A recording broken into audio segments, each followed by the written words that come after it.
Welcome to another Fun Film Monday edition of Second City Sports, real live in living color right here on Sports Zone Chicago, along with Miss Lakina McGee, which is she. I am Cindy Brown. Hey, that's me. You can follow yours truly on the Twitter, X, and the IG at SidKid80.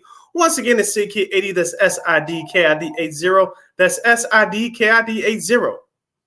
You can follow Lakina McGee on the Twitter, X, and the IG. Make sure you download that Sports Zone Chicago app wherever you get your apps. You want to know why? Because we said so, that's why. And also, so you can catch up on the other live shows they have airing throughout the week. So you happen to miss it, you can go back and listen to them and watch them at the same time. Make sure you download that Sports Zone Chicago app today. Speaking of Sports Zone Chicago, please follow us on all social media platforms on Facebook, Twitter, X, Instagram, and YouTube. Once again, please find Sports Zone Chicago on all social media platforms. And our podcast, you can find us at War Media Podcast. That's ARR Media PODCASTS. We are available on all podcast platforms, including the iHeartRadio app. And while you're at it, please go ahead and subscribe to War Media at WARR Media on Facebook, Twitter, X, Instagram, and YouTube. Once again, please find War Media on all social media platforms on Facebook, Twitter, X, Instagram, and YouTube. And thank you very much in advance for your support. Like, share, subscribe, and tell your friends. We are unapologetically fun, and we have very definite opinions.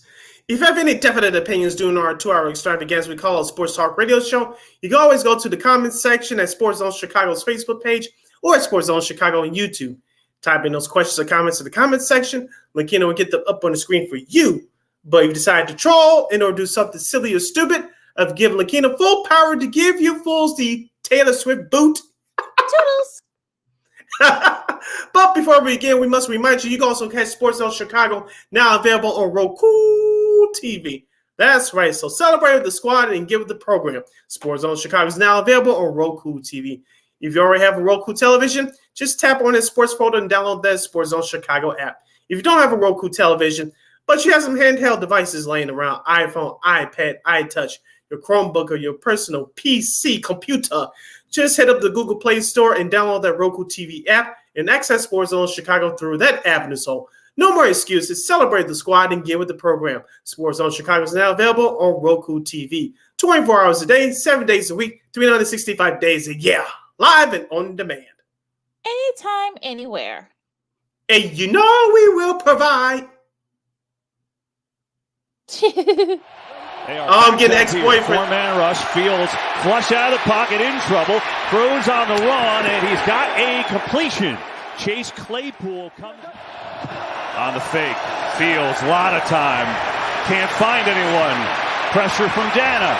He escapes. There goes Fields. First down and more inside the 40. High snap. Pressure on Fields. Gets a little help and a block. Turns his shoulder. Sidearm. Cole Kmet. That was a nice play. And Cole Kmet has a first down. Working out. And it's 3rd and 4. Here's Gabbert.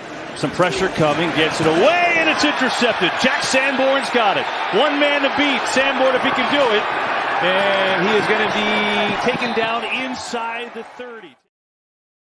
What do you look at and say, these are the positive things that we've done? These are the things that I'm proud of that we've done in this, year and a quarter or however long it's been. Yeah, there's been some good things. I mean, there's been some good drives, right? We saw some last week, right? We saw some at the second half here. So there's been some good things, with that, and also so defensively. There's been some good things, some good moments in there. I mean, it's got to. Dear, I don't know what. Oh dear, I don't know what happened there. I guess the mic kind of went off for a second. Those low lights. I guess the first video that you saw was from Fox Sports as the Bears lose to the defending Super Bowl champion Chiefs. Yeah, Jack Sanborn got an interception from Blaine Gabbert. Yay, yippee! And the Bears still haven't won a game since October 24th of last year. Blah blah blah, boogity boogity. That was a Buddy Herb Power from the Bigs. We'll try to get him back on soon too during the season. Ask him a bad question, but if you heard Matt Eberflus' presser, it just seems like he has no answers probably. And we got that one interception. Yay, we scored 10 points. Wee! It was just like, are you serious? Are we seriously doing this right now? But yeah, I saw, for anybody that saw Sid's little post to pretty much some of our friends who cover the Bears, he had this little little meme that says fire everyone in Bears colors. So explain that to the folks who are watching and listening to this. I forgot who originally made that poster, but I wish I would give that person credit. But I just took it and borrowed it, and we talked about it on the Friday show. Looking at we all thought to a man that the Bears were going to lose. I didn't think it was going to be this bad. We thought potentially it could be this bad, but especially all the stuff that they put themselves through last week with the Allen Williams situation, and then Justin Fields calling press conferences to clear his comments from last Wednesday. You thought that the Bears would be more focused. It turns out they weren't. I know the Chiefs are a way better team, but the Bears got what they deserved yesterday. And I told you before we went on live today that I did not watch not 1 minute of that single game, and I did not watch a minute of that replay or nor the highlights outside of what we played here just a moment ago. This team does not deserve my time. And the way that things have gone so far, it's been bad, to say the least. And coming into the season, Bears fans were promised change in terms of number of wins, in terms of progression from key players, including your quarterback. But yesterday just seems to be, it was to be in a nutshell what we've seen so far the first 3 games of the year, that this franchise and this team is going backwards. And remember, Lakina, I asked you this question last week. I'll ask it again. Head coach Matt Eberflus, do you think he has a real pulse of what's going on in that locker room right now? I say no. It's sort of odd that you hear and read his comments, and then you see about all the other stuff that's going on here. I mean, poor Greg Braggs Jr. from CHGO Bears, he had a paper bag over his head. If you guys got a chance, watching on YouTube, the Bears poster, it was just hilarious. But I mean, you saw Taylor Swift. I know that I think one of the other clips had Taylor Swift on there, but of course you'll see her new guy, Travis Kelce. He had a touchdown catch. 7 receptions, and it was really the running game for the Chiefs. I mean, Isaiah Pacheco, 62 rushing yards and a touchdown. Clyde Edwards-Helaire also had a rushing touchdown. Of course, Pat Mahomes did what Pat does. Pat Mahomes had 3 touchdown passes and 272 passing yards, I should say, easy for me to say. And this 22nd game with 3 touchdown passes and no interceptions. That's tied with Aaron Rodgers for the most by a QB before turning 30 in NFL history. He just turned 28 last week. So just a little tidbit there. He's also the fastest player to pass for over 25,000 yards in NFL history in just 83 games. That mark was held by Matt Stafford, who did it in 90 games. So, yeah, I mean, okay, Justin Fields had 99 passing yards, a touchdown and interception. He also was the leading rusher for the Bears. Rashawn Johnson had only 38 yards and only 8 carries. DJ Moore did have a touchdown, but that was garbage time. I mean, that interception that you saw Jack Sanborn catch, it was, from Blaine Gabbert. I mean, he threw 2 interceptions. Woohoo! Yeah! Woohoo! But the only reason why is because I guess Pat Mahomes got a little bit banged up, but he said, look, he was more irritated with that ankle, rolled up that same ankle that he had struggled with late last season. But he was more irritated because he was stayed out there, and the Chiefs could have scored 70. One team did. We'll get to that team after the break, but it was just bad all around. That was intentional what I did there. I mean, okay, T.J. Edwards, you got 6 tackles, woohoo! But as our buddy Big Dave Watson from CHGO Bulls, we'll try to get him. We'll definitely get him back on as the basketball season approaches. But Mahomes was sacked 0 times. Let me say that again, 0. His jersey was too clean. So it was just terrible all around. I mean, Jaquan Brisker, all the talking that he does, he only have 7 total tackles, only 4 tackles. Like TJ Edwards had 17 total tackles, but again, 0 sacks. So I got nothing else. I don't want to waste. We gotta be creative for the next 5 minutes. But I said, go on, please. You're listening to Second City Sports on Sports Zone Chicago as we review or make fun of or say something about the Bears' 41-10 loss to the Kansas City Chiefs yesterday. And we have a couple of comments coming in via our comment line. Emery Simpson says, fire flus today. I'm going to get to that in just a moment, Emery. So, yeah, so we're going to get to that in just a moment. And of course, our guy, Vern tweet saying that the Bears are trash. That's saying something. And ban our guy Jason Palmer for what's up cuss for gloating this week. LOL. Of course, we'll get into the Dolphins after this bottom of the hour break.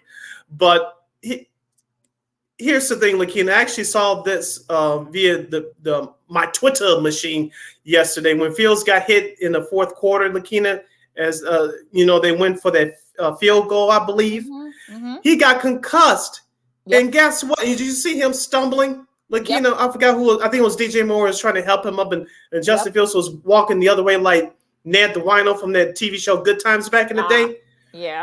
I'm not saying that's funny because it's not what Justin Fields went through yesterday was not funny, but Matt Eberflus put him back in the game.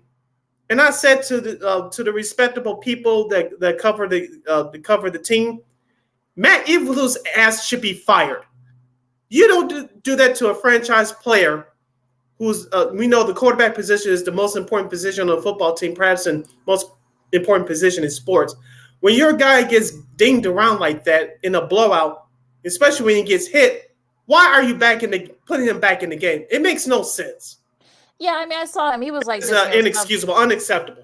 Yeah, I mean, I saw that, and again, I had the game in the background on mute, so I really had no interest. I was watching the other two afternoon games. We'll get to them after the break, but I mean, you could tell he was concussed, and they tried to play it off and say, "Oh, it really wasn't." But you saw how he was stumbling out. I think that it might have been Mooney. I'm not sure who that was. They might have been Jay Moore. I'm not sure, but you could tell what was the point of putting them back in? I mean, it was garbage time.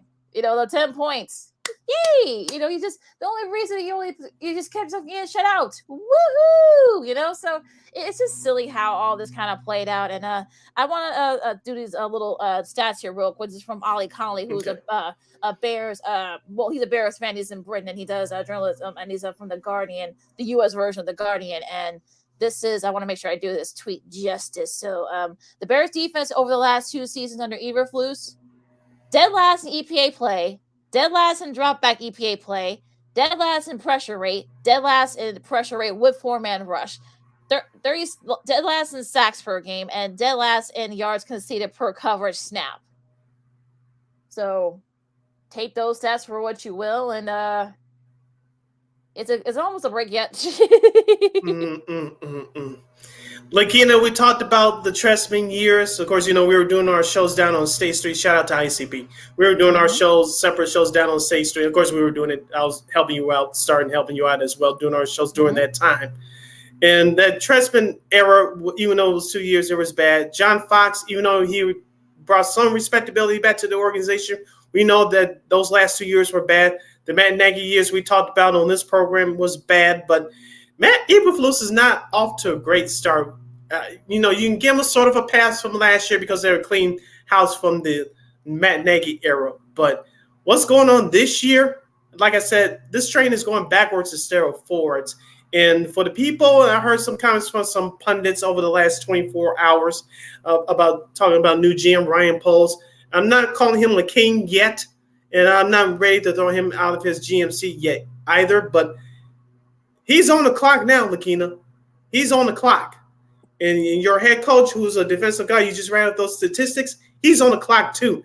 I know not many coaches get fired after their second year. The one name that comes to mind, it was a totally different situation. That was in 2000 with Ray Rhodes with the Green Bay Packers. They finished up 8-8 in his 2 short years there. Of course, that team was undisciplined. Of course, they got him out of there. But outside of that, it's not that uncommon for coaches after their second year to get fired. But this train continues to go off its rails. It goes deep into the deepest end of the ocean. Eberflus has to go, and there's no two ways about it. Your quarterback is admitted out loud that it could be coaching, even though he did say on the flip side that he's not playing well, which is true. But your quarterback is going backwards, even though I haven't given up on them yet personally. But your quarterback is going backwards. Your offensive line is trash.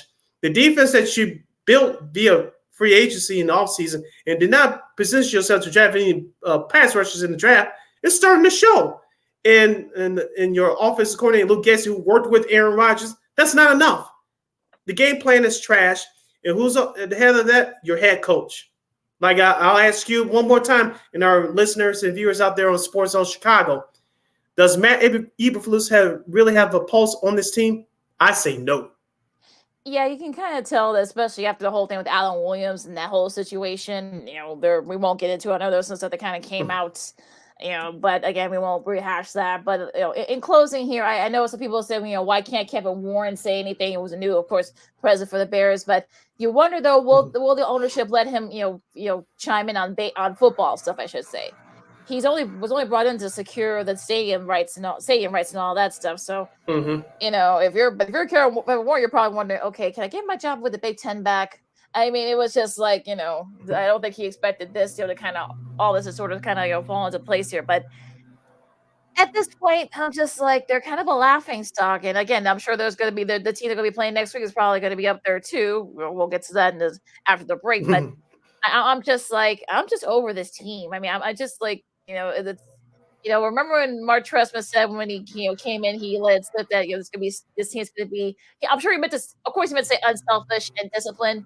Well, this team has been not really selfless and not only undisciplined, but they've been they've just been bad. That's kind of like how it all kind of flew down from there. Yeah, our guy Vernon Fairley checks in again. He says, even Plus is checking his own pulse to see if it's still alive. It's more than just him that needs to check their own pulse up there at Hallis Hall. I'll tell you that right now. It's not just him. But like I said, the coordinators and the players and your general manager, Ryan Poles, as well, because this is not good. If it's not getting any better, you need to clean house again. I know people say, be patient. But we as Chicago sports fans have been dealing with too much mediocrity at best, too much garbage for too long.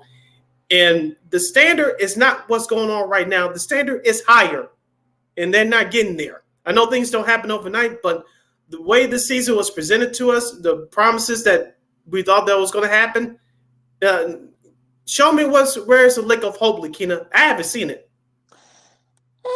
Yes, and let's end this because I'm about to get depressed again. So we're gonna take a really quick break. Of course, we're gonna talk about the rest of the week 3 slate in the NFL. Of course, someone scored 70. There were some upsets, and of course, we're gonna do our studs and does and preview the 2 Monday Night Football games once again this week. So a lot to do still in our football power hour. Lakina McGee, Sydney Brown, Second City Sports on Sports in Chicago. More gridiron talk coming up right after this. This year, my mom got me the perfect bag for back to school. These colorful binders help me stay organized. These headphones are just what I need for studying. These new sneakers are just what I need for the new year. This jacket is a real must-have. My parents got me the skateboard I wanted. It's pretty cool. These scissors really come in handy in art class. These colored pencils, too. These new socks, they can be a real lifesaver.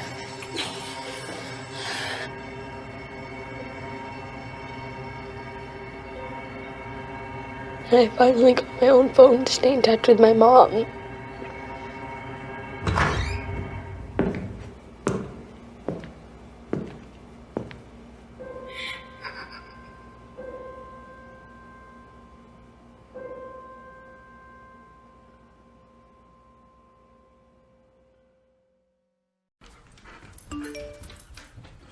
Trisha's having a sleepover tonight. Can I go?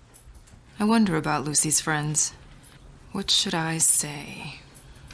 I know you're only 10, but one of these days a friend will offer you a drink. And alcohol at your age can lead to so many things. None of them good. So can I go to the sleepover? Lucy, I want you to promise me I something. finished my homework. Bigger promise. If there's any drinking, I want you to say, "No thanks, not my thing." Mom. I promise you, your real friends won't care. Deal? Sure. Really? I promise, Mom. They really do hear you. Did you pack your toothbrush? For tips on how to start the talk, visit underagedrinking.samhsa.gov, a public service message from the Substance Abuse and Mental Health Services Administration.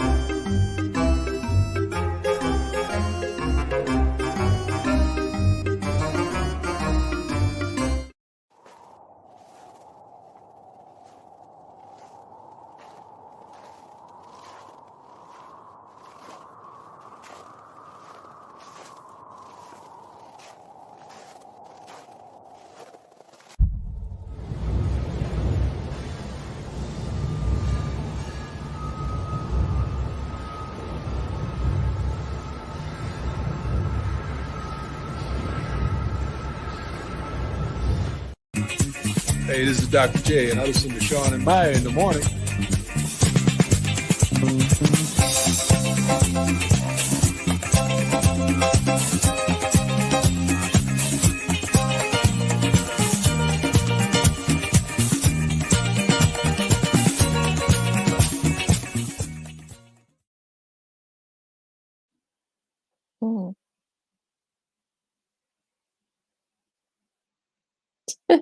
All right, welcome back to Second Seed Sports on Sports on Chicago. You can follow me at Keenan McGee on the Twitter and at Keenan McGee on the IG. You can follow yours truly, Sydney Brown, on the Twitter, X, and the IG at SidKid80. Once again, it's SidKid80. That's SIDKID80. That's SIDKID80. We have 85 minutes left or so of this extravaganza we call it Sports Talk Radio Show. You have any questions or comments for us? If you're upset about the Bears in particular, keep those comments coming. You can go to Sports Zone Chicago's Facebook page or at Sports Zone Chicago on YouTube. Type in those questions or comments in the comments section. McKinnon will get them up on the screen for you. You know, it's Yom Kippur, so for all of you who celebrate Happy Yom Kippur, if you want to air out those grievances, feel free to do just that here. And so let's go around the league, if I can get my thingy up here. Let's start in Baltimore, where the Indianapolis Colts kind of a mild upset, 22-19 over the Baltimore Ravens. And it's just a pretty wild game, from start to finish. Gardner Minshew in lieu of Anthony Richardson, had 222 yards, passing yards, and a touchdown. Of course, Lamar Jackson had 202 yards and led the team in rushing with 101 rushing yards. But the real story here was kicker Matt Gay from the Colts. He scored the game winner. He was 5 for 5 on field goals, including the game winner, the 53-yard game winner that propelled them to overtime. 4 of those field goals came from 50-plus yards, the most in a single game in NFL history. So, Sid, what do you think? Were you surprised about this result? I kind of was. Didn't you endorse Christine picked Indianapolis on Friday? No, we both picked the Ravens. We all picked the Ravens, remember? Okay. All right. Well, so I stand corrected, but yeah, I was kind of surprised yesterday. I know Gus Edwards, who I picked up in fantasy, by the way, got injured, so the Baltimore's running game was not on par yesterday. It all fell on the shoulders of Lamar Jackson. And get the Indianapolis Colts credit, their defense, especially with against Lamar Jackson in overtime, was tremendous. And I think that pass interference call, non-pass interference call in overtime when Baltimore had the ball last in overtime, that I think that was a main difference in the game as well. The Indianapolis Colts, they came ready to play. They ran the ball hard with Zach Moss. He did his thing, 30 carries for 122 yards. Michael Pittman Jr. had 9 catches for 77 yards. Lakina, did you see that catch he did in the fourth quarter? Talking about Pittman Jr., one-handed catch between 2 defenders. That was incredible. That was incredible. One of the best catches of the catch of the year so far. Even though with 3 weeks into the season now.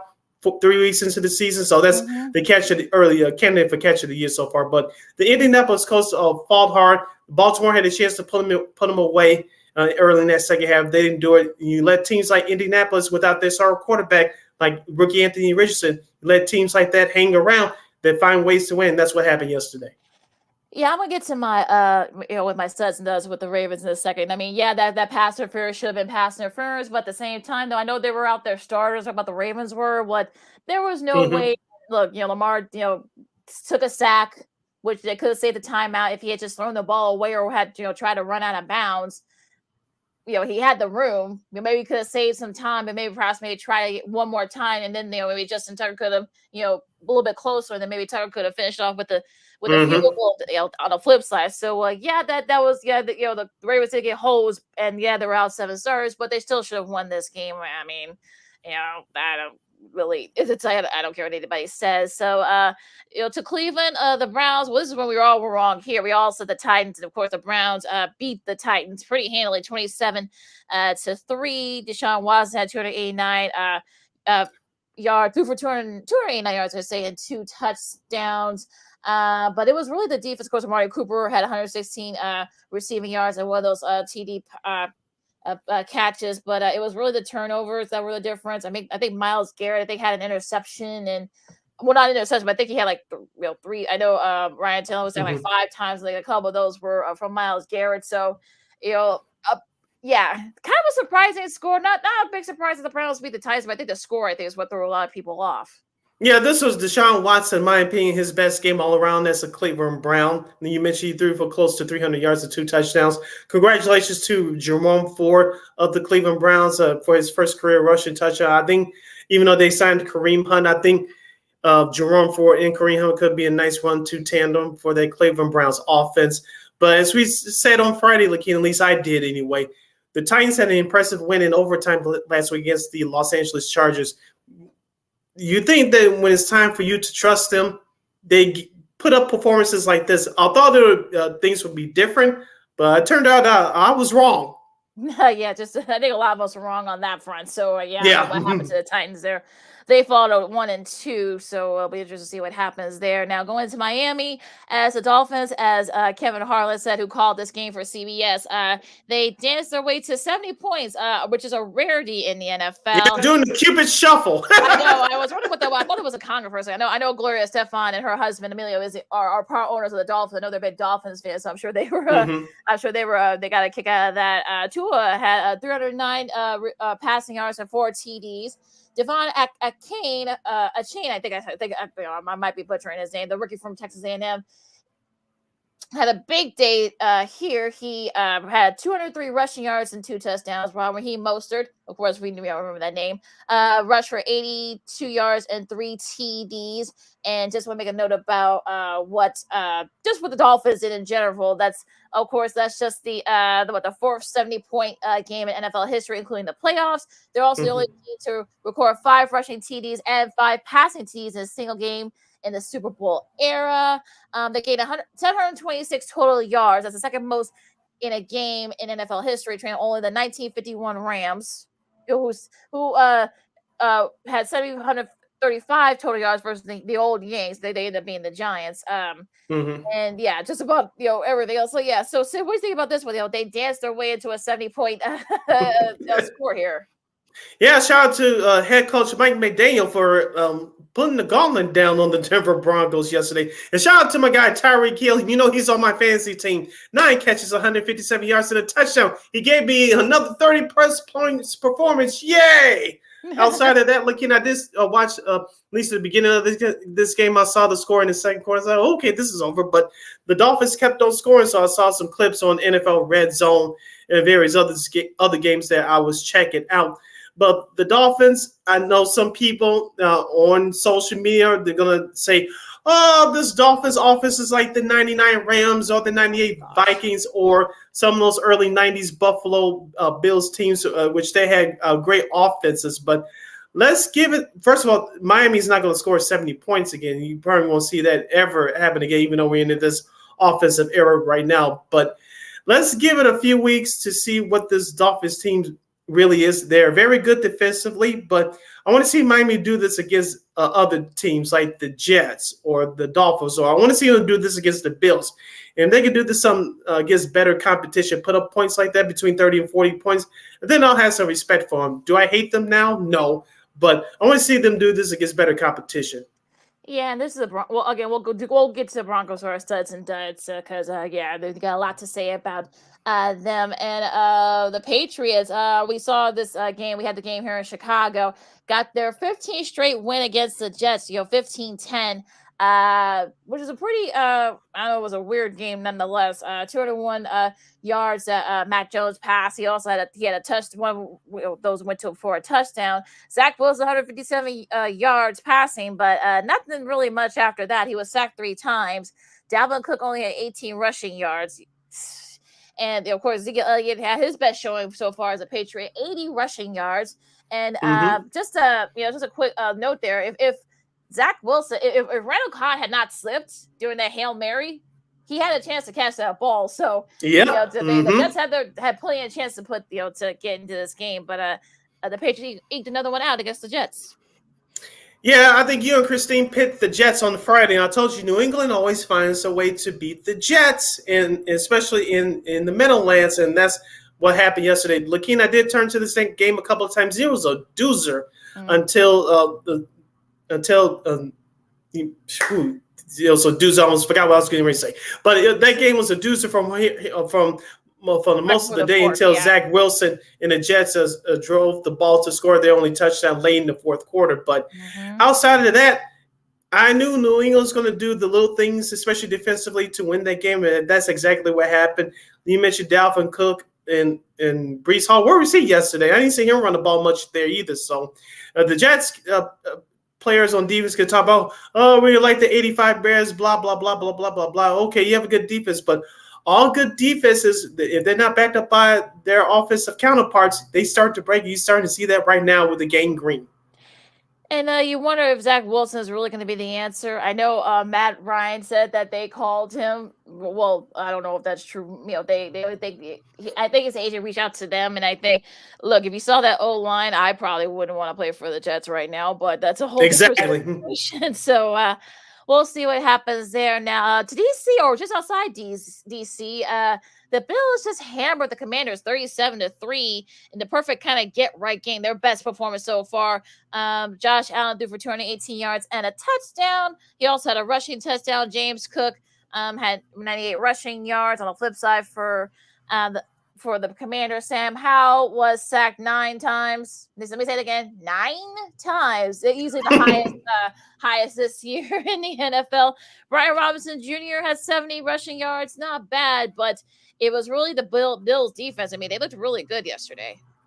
Yeah, the Bills defense had 5 turnovers yesterday, including a couple of defensive touchdowns. Like you mentioned, this was a get-right game. Josh Allen actually played within himself. He didn't try to do too much. And like you said, with Jared Cook, they actually had a running game. Yay! Yeah, head coach Sean McDermott of Buffalo. If you do that, have your running backs run for more yards than your quarterback, you'll win the majority of the time. So that's what happened yesterday for Buffalo. Like I said, Stephon Diggs had a nice game too. We didn't see him have any beef with Josh Allen. Diggs had 8 catches for 111 yards. So as you mentioned, Lakina, the Buffalo Bills, everything's right with the world at the moment. They're back at 2-1.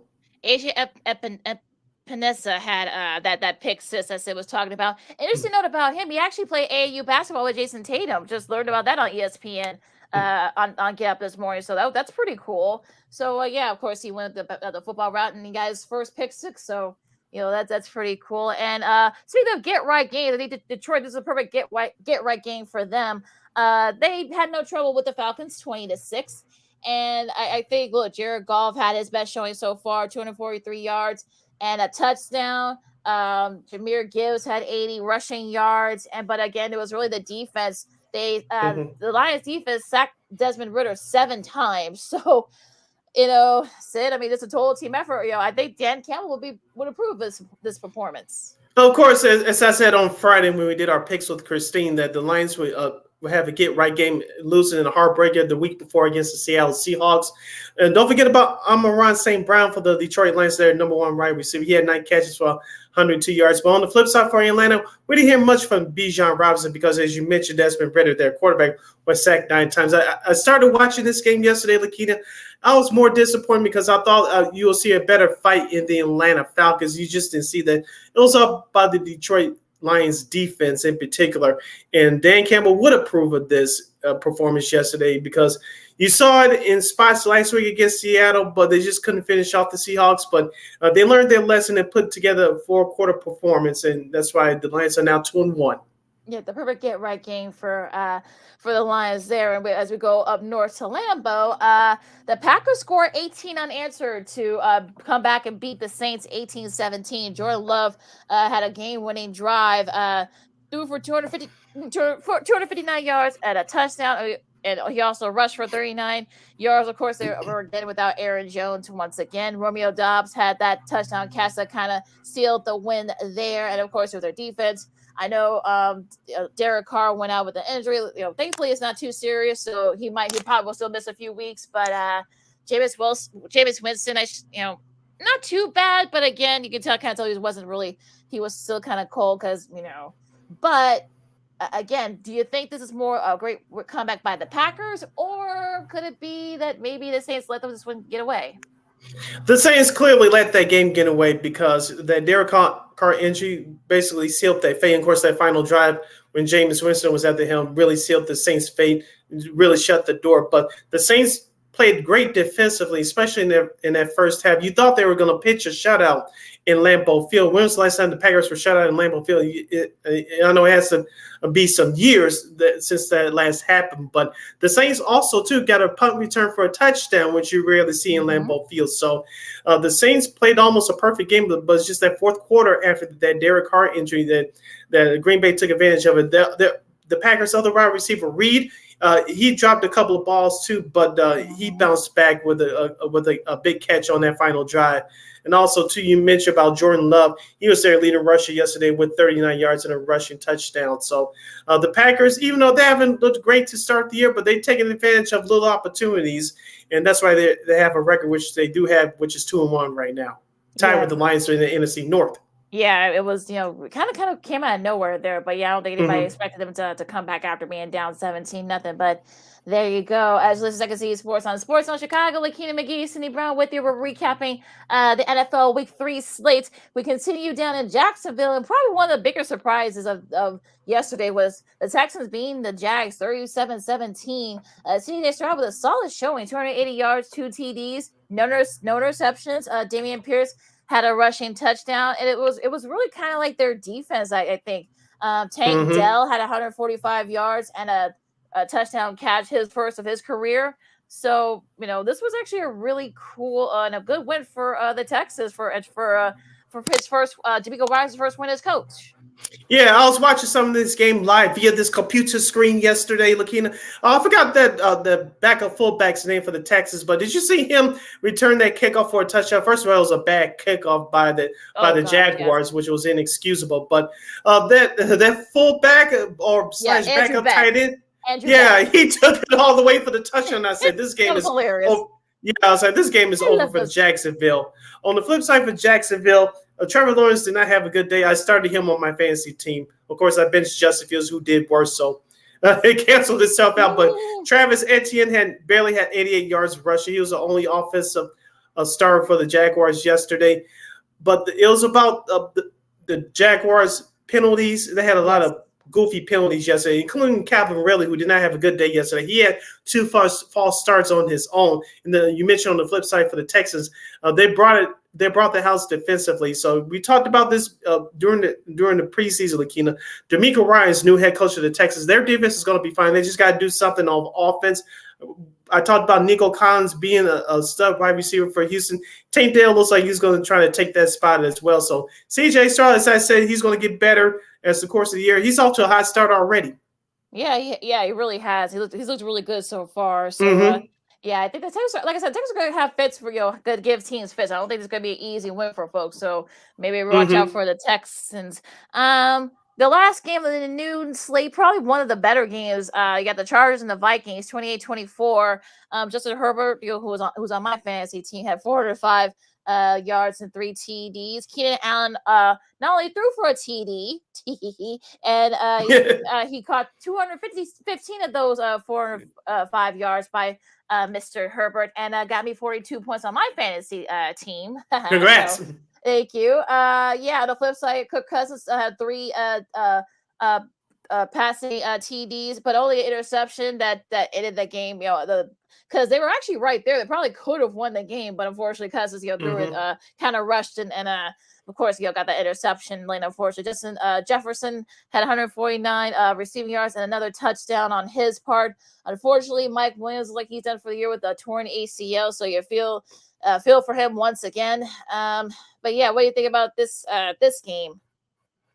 I'll bring up the last part of the last drive for the Minnesota Vikings and our studs and duds coming up in a couple of minutes. But did you see that 4th down play by Brandon Staley for the Chargers on their previous drive before the Vikings got the ball back? Jesus. Why are you doing that from your own territory? Why? That's a fireball offense right there. And I guarantee you after that interception yesterday from the Chargers that intercepted Kirk Cousins, trust me, he was relieved yesterday. I said this out loud. I said, Brandon Staley just escaped the unemployment line. Because if the Chargers would have lost yesterday, he would have deserved his pink slip and link card. Because why would you do that late in the game, go for 4th and 1 inside your own territory? You know that if the Vikings would get if you didn't convert, the Vikings, most assured was going to score. Why would you do that?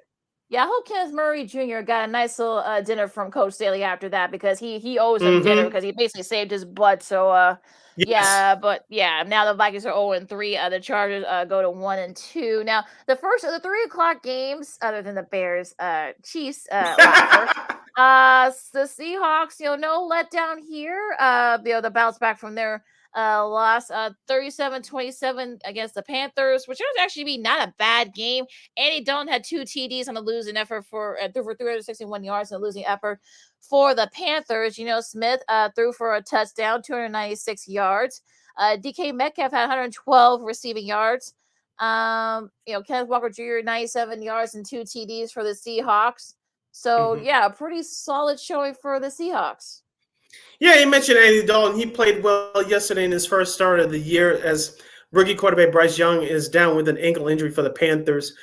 Also, too, Adam Thielen, even though he's getting up there in age, he showed out for the Panthers yesterday. 11 catches, 145 yards in the scoreboard. It was all about the Seattle Seahawks defense coming up with some big stops when they had to. Unlike the Bears yesterday, Carolina didn't quit. And Seattle, with that home crowd behind them and with a couple of key big plays down the stretch, they held all the Panthers to win by 10. Yeah, nice win for them. And the only other 3 o'clock game, Cardinals beat the Cowboys 28-16, and Josh Dobbs had 189 yards and a touchdown pass. James Conner had just under 100 rushing yards and a TD himself. Rondell Moore had that other rushing TD for the Cardinals. And on the flip side for the Cowboys, I mean, they closed as an 11-point favorite at Caesars. This is the largest upset loss since 2006 and the third largest over the last 25 seasons. So, look, you got to give Jonathan Gannon credit for, having his guys play hard for the Cardinals. And, for the Cowboys, it looks like they're going to miss Trevon Diggs a lot. Yeah, I would blame that injury absence on Trevon Diggs yesterday for the Cowboys, but you could tell that on the flip side for the Cardinals, like I said, I watched that the whole game in its entirety live via this computer screen. That Joshua Dobbs, he was picked up, I think, a week before the season started, so he didn't have a chance to learn the whole playbook yet. But you could tell that the Arizona had the ball for the opening drive of the game. Josh Dobbs ran for 50 yards, and you could tell that, like you said, the head coach for the Cardinals was very creative. You saw a lot of movement, a lot of screens, and that really caught the Dallas defense off guard. And sometimes, momentum, if you score on your opening drive, that momentum finally wears off. But it didn't wear off yesterday. The Cardinals put their foot to the metal to get the Dallas Cowboys were playing catch-up throughout the majority of their game. You didn't see much from CeeDee Lamb yesterday. I know Michael Gallup had 92 yards off of 6 catches. I know Tony Pollard had 122 yards rushing. But you really didn't see CeeDee Lamb come up big yesterday. And Dak Prescott, he didn't play that great, but that crucial interception, which people are worried about, he has crucial turnovers in bad times of a game. Sometimes Cutler-esque. You saw that again yesterday. You thought they had a chance to really make things interesting, but that turnover by Prescott at the end basically shut the door any hopes for the Cowboys. If you saw his comments after the game, it was kind of like, I think you could tell that, oh, Lord. I mean, this is like basically the same Dak we've been seeing the last couple of years. So it'll be interesting to see. I mean, look, you give the Cardinals credit. So, they were able to, pull it out. And look, they probably could be 2-1, but of course, we know they're tanking. So, of course, how many times you only play Dallas every couple of years. So you might as well take advantage of it. So that's what they School did. NFC East rival. Yeah, exactly. So, of course, you're going to try kind of one of your old rivals. Now, the Sunday night, we got Pittsburgh and the Las Vegas Raiders. Steelers pulled it out 23-18. Kenny Pickett had 2 touchdown passes, and for 235 yards. On the flip side, Jimmy G had 324 yards, 2 TDs, but also 3 interceptions, including one that kind of ended the game. And apparently, I guess Josh McDaniels forgot to do math, I guess he didn't know that it was conversion to try to make things interesting. Perhaps maybe tie the game, but I digress. But I said real quick, what did you think about this one? I had the Raiders in this one, but the Steelers surprised me. They showed a little bit more guts than the Raiders did. Of course, the Steelers were committed more to the running game. You mentioned Najee Harris. He had 65 yards total rushing yards, but Kenny Pickett actually didn't play bad at all. He played well enough, and they made a couple of crucial third down plays to keep that Vegas Raiders defense on his heels. On the flip side, like you mentioned, Garoppolo, 3 interceptions, That's not going to get it done. I know Devontae Adams had a great game with over 172 yards and 2 touchdowns, but until that fourth quarter, you could tell that their Raiders offense was just not in it. Yeah, that's 30 receiving touchdowns in his primetime games that Adams caught. Of course, he said 2. He joins Jerry Rice, Randy Moss, Terrell Owens, Antonio Brown, Jimmy Graham, and Jason Witten, who have at least 30 TDs on primetime games. So pretty cool company that he joins there. So Sid, real quick, studs and duds. All right, my 3 studs are Tua Tagovailoa for the Miami Dolphins, 309 yards passing, 4 touchdowns with that big win over the Miami Dolphins. My second stud, Justin Herbert for the Los Angeles Chargers, 405 yards and 3 touchdowns with the Chargers win over the Vikings. And my third stud will be Josh Dobbs of the Arizona Cardinals. Pretty cool there. I'm going to stick with the Dolphins for the studs, and going to go Devon Achane and Raheem Mostert. They're the second pair of teammates in NFL history with 4 scrimmage TDs in the same game. Only other pair of teammates do that. Priest Holmes and Derek Blaylock. Remember that name, said back in the day, back against did for the 2004 Chiefs. Achane also is the first rookie to have at least 2 rushing touchdowns and 2 receiving touchdowns in one game. So a big, nice career starter for him. My other stud is Keenan Allen, and no, it's not because he got 42 points on my fantasy. No. Of course, he became the second player in NFL history to record 10 receptions for over 100 receiving yards while throwing for a 4-yard TD pass in a game, joining Jerry Rice, who was the only other player to do that. He also, that is the most, that 18 receptions he had was the most in a game in Chargers history. He's also the first player in Chargers history for 15 receptions and 200 receiving yards. And my other stud is TJ Watt. He had 6 sacks. He is the first player to record 6 sacks and have a defensive TD. He had a pick 6 there too as well in his first 3 games of a season. It says at stats became an official stat way back in 1982. So those are my 4 studs. My 3 duds quickly: the Tennessee Titans, the Atlanta Falcons, and the Kirk Cousins and the Minnesota Vikings. Lakina, I'll take you back to the last part of that drive, the last drive at the end of the game yesterday, when the Vikings converted that 4th down play. Instead of rushing to the line and stopping the clock, because remember, the Vikings did not have any timeouts left, Kirk Cousins and the Vikings office took that sweet-ass time, wasted 15 seconds off the clock, didn't stop the clock, and thus came the interceptions to end the game. Ugh, just brutal. Who are your others? Oh, I don't Yeah, know. mother. Yeah, go ahead. Yeah, my other duds were the Atlanta Falcons and Tennessee Titans. Oh, okay. Yeah, I think you probably said that. But yeah, you threw me off. Yeah, because I saw that drive with Cousins. I'm like, really, what are they doing? But whatever. But speaking of that, I mean, Baltimore. Those are one of my duds. Of course, you saw Lamar Jackson right at the regulation. If he had just threw the ball away or threw it out of bounds, they could have saved himself a timeout, saved himself a few seconds. Then he probably could have got a little bit closer to more, Justin Tucker's raise. And look, Levy James Lofton, you're a Hall of Famer, but you call him Jason Tucker, which. That might have, Jason. So I'm not gonna give you a dud, but I'm gonna give you kind of a little bit of a sauce for that. Denver, where's the effort?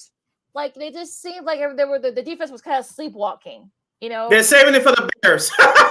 Well, yeah, that's probably you might be right about that. And my other dud is Dallas. I mean, how many times can you use a Trayvon Diggs injury as an excuse? Like, I mean, I know Arizona plays hard, but you're the more superior I know. Look, you probably had to adjust without it, but look, Mike McCarthy, you're a defensive coach, so I don't know what's gonna, what was the point there? And also, my bonus dud, the Jaguars. I mean, what the heck happened yesterday?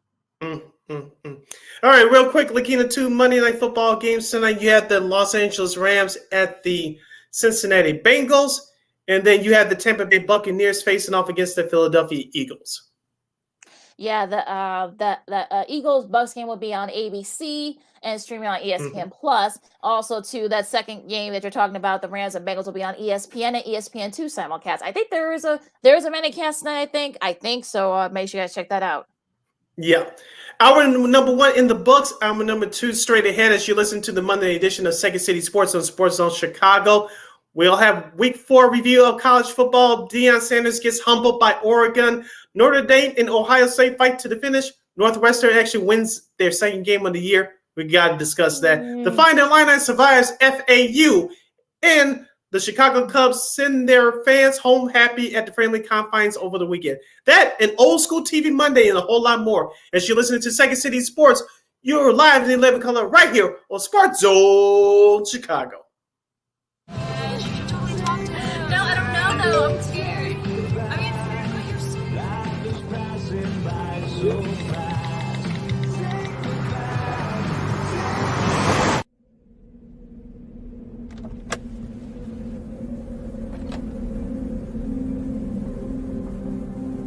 Do you know that you're in my lane? No, not at all. Are you not paying attention? Are you texting? I was just checking in with my mom. I was telling her that I thought we'd be home by 6. It's okay. There's enough time.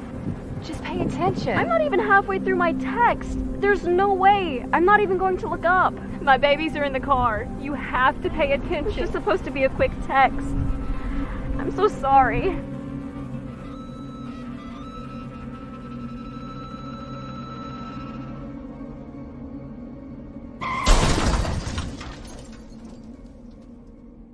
Hi, I'm Tom Brady, the director of DODEA. September is National Suicide Prevention and Awareness Month. The simple act of reaching out and caring for those in our communities is something we all can do. Just being there for someone you care about can be a tremendous first step in getting them access to confidential resources and support that they need. It only takes one person and one small act and 1 minute to make a difference. Let's make a difference.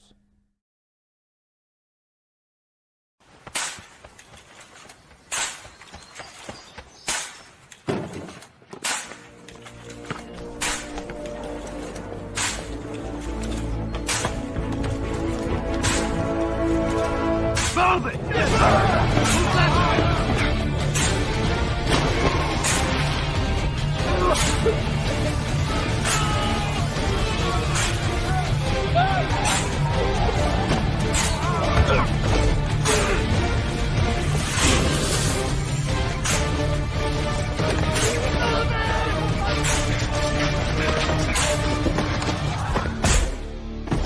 Many will hear the calling.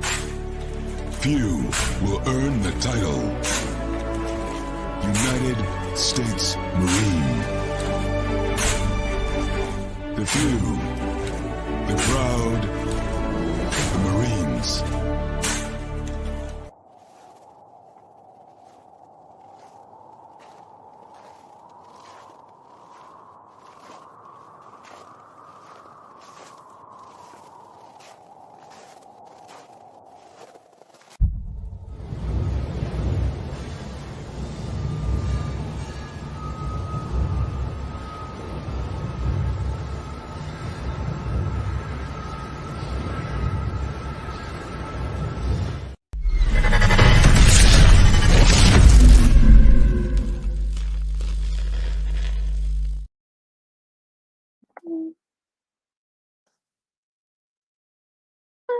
Welcome back to hour number 2 of Second City Sports of the Monday edition. We're live in living color right here on Sports Zone Chicago, along with Miss Keena McGee, which is she. I am Sydney Brown. Hey, that's me. You can follow yours truly on the Twitter, X, and the IG at SidKid80. Once again, at SidKid80. That's SIDKID80.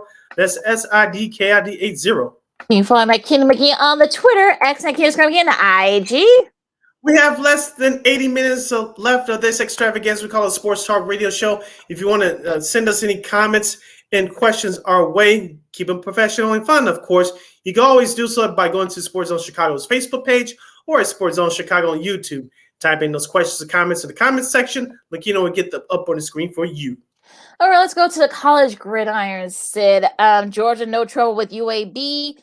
Michigan, a little bit of a slower start. They gave up the opening drive to a TD to Rutgers, but they did score 31 unanswered. They beat Rutgers 31-7 in a pretty solid game. And of course, Jim Harbaugh's first game back, he was all smiles, especially when the Wolverines pulled away. 214 yards for J.J. McCarthy, passing yards, and a TD.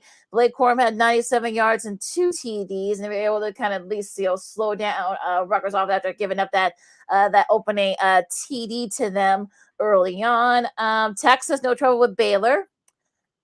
Florida State and Clemson, probably one of the games of the Yes, of I the caught the day. end of this game. Y'all want to discuss this? 31-24 OT win over Clemson. Florida State. There's actually there's actually their first win against Clemson in 7 years. Well, actually, that's including the playoffs. So they had lost 7 straight to Clemson. It's FSU's first true overtime win on the road in program history. Oddly enough, when overtime would actually count it as games. But yeah, Sid, you want to talk about this one? Go for it. Yeah, Jordan Travis, the quarterback for Florida State, he did his thing. He had 289 yards passing and two touchdowns. But Lakina, remember I told you that Kate Klubner had to have a great game for Clemson to win. I didn't see him do that in the later stages of regulation and in overtime. Now, the Clemson defense helped them get the Tigers back in the game because Florida State was running all over them in the first half. But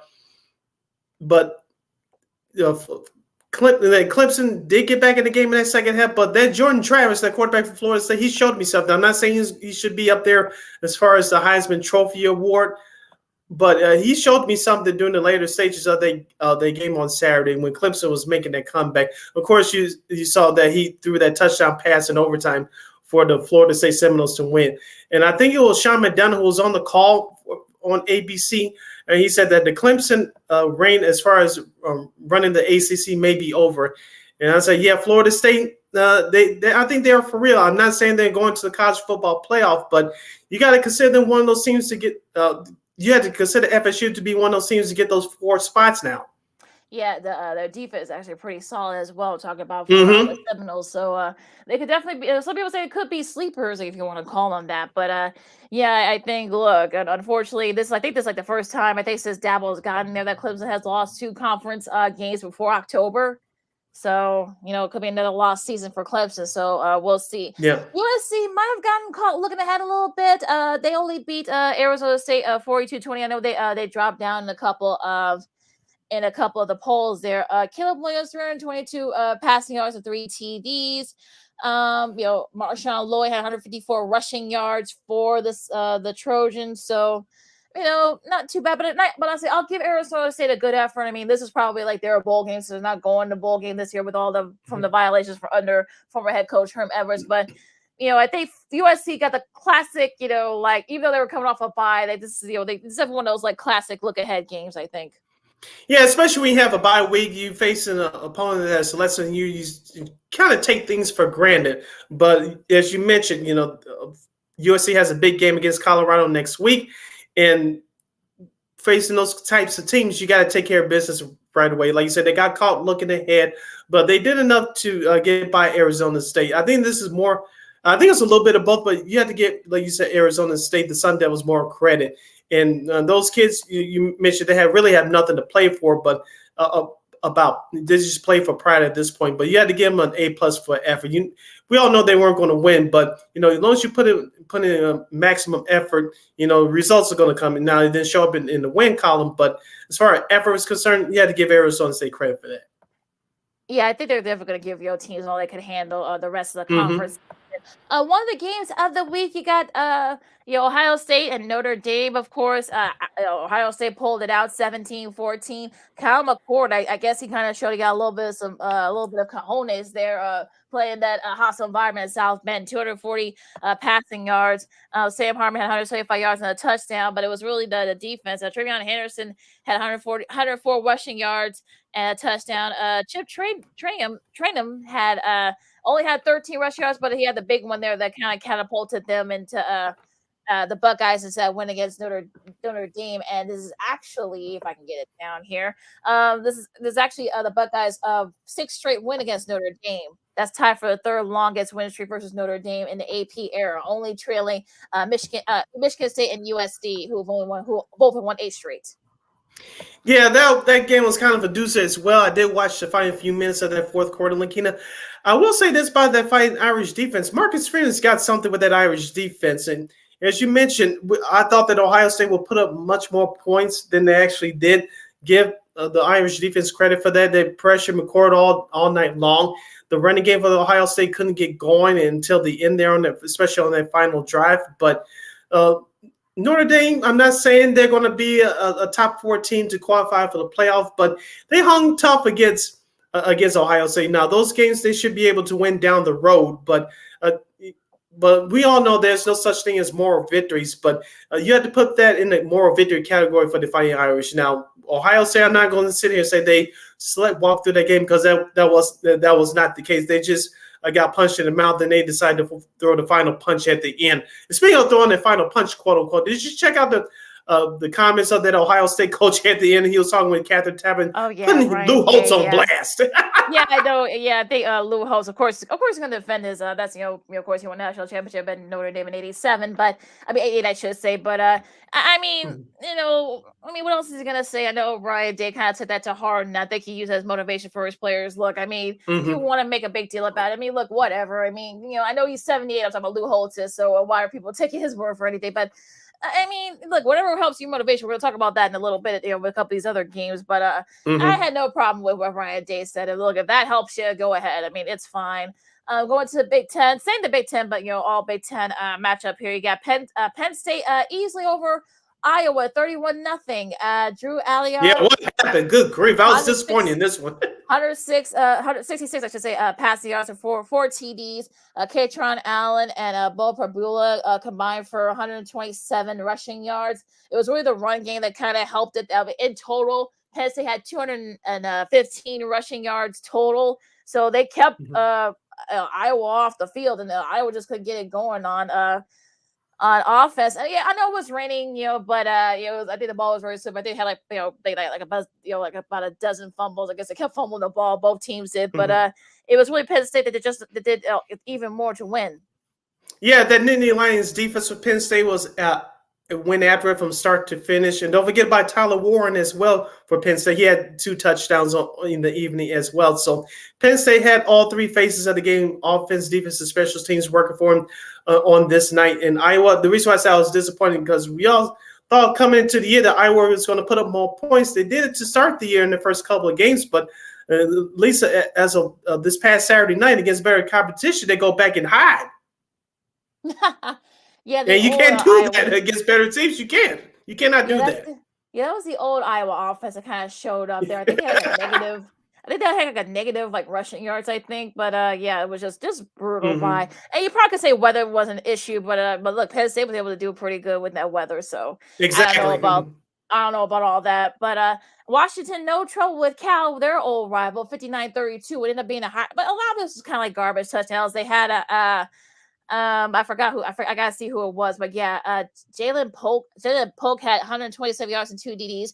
Roma Dunzy had 125 receiving yards and 2 TDs, and I think he had a punt return for a touchdown as well. They actually had a pick 6, and that punt return, Michael Penix didn't really have to do too much.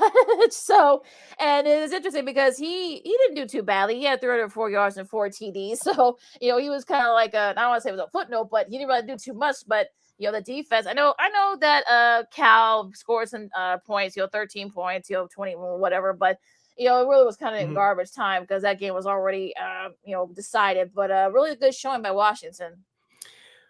Let me ask you this question, Lakina. Do you think that we should put Michael Penix Jr.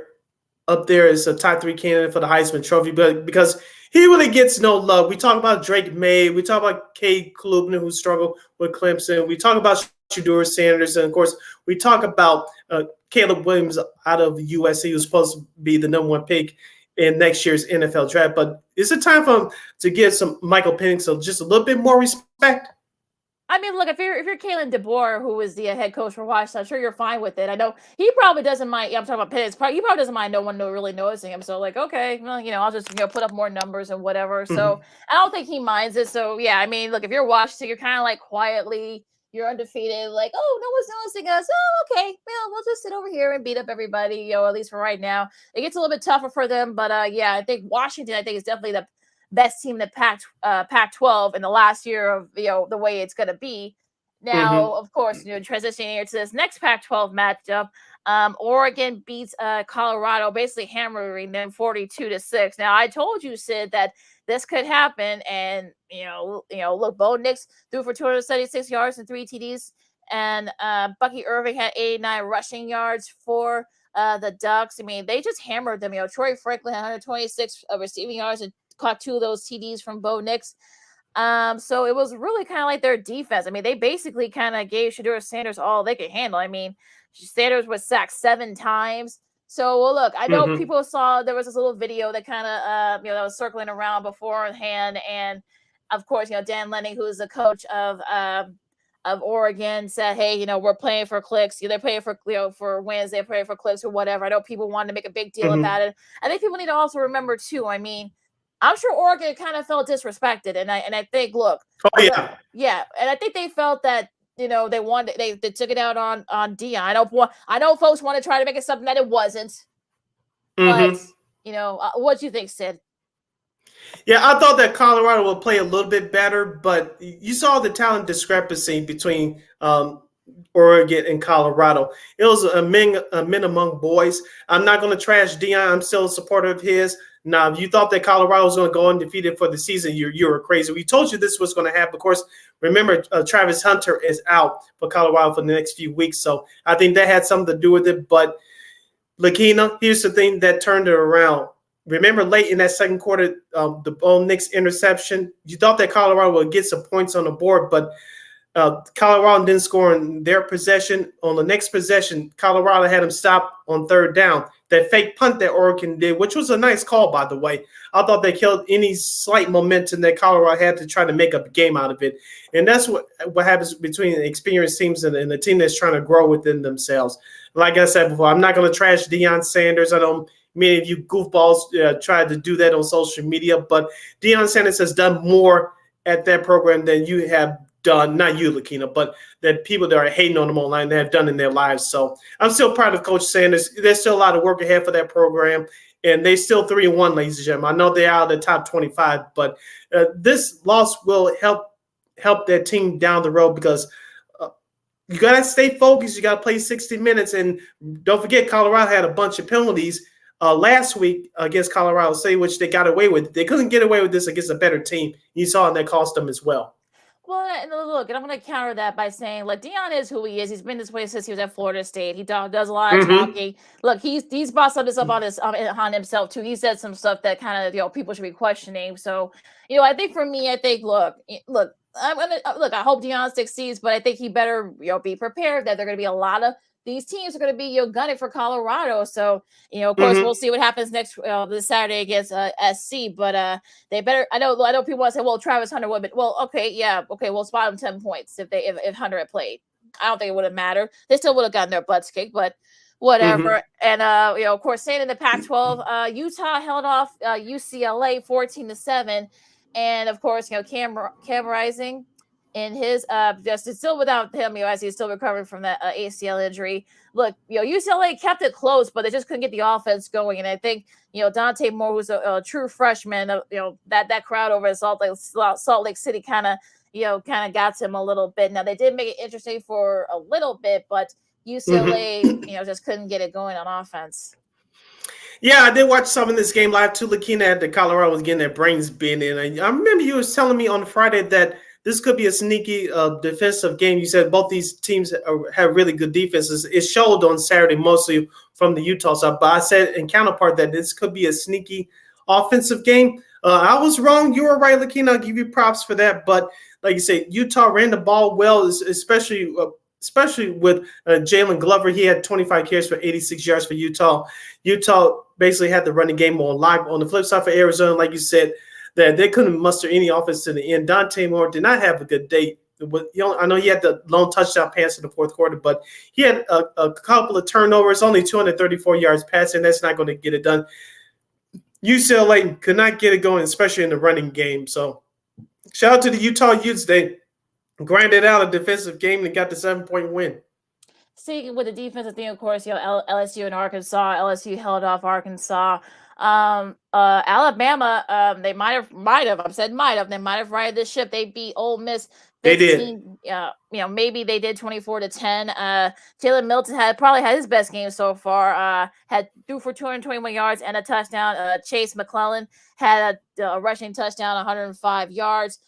Jackson Dart on the flip side, 244 passing yards. You thought that maybe it was gonna, once they, Ole Miss went down the field and scored a TD, you thought that maybe that this could be a long day for Alabama. Look, give Kevin Steele credit. He did just enough on that defensive side for for Bama to kind of slow them down a little bit. That's the one thing that has saved Alabama so far has been their defense. So you give them credit for that.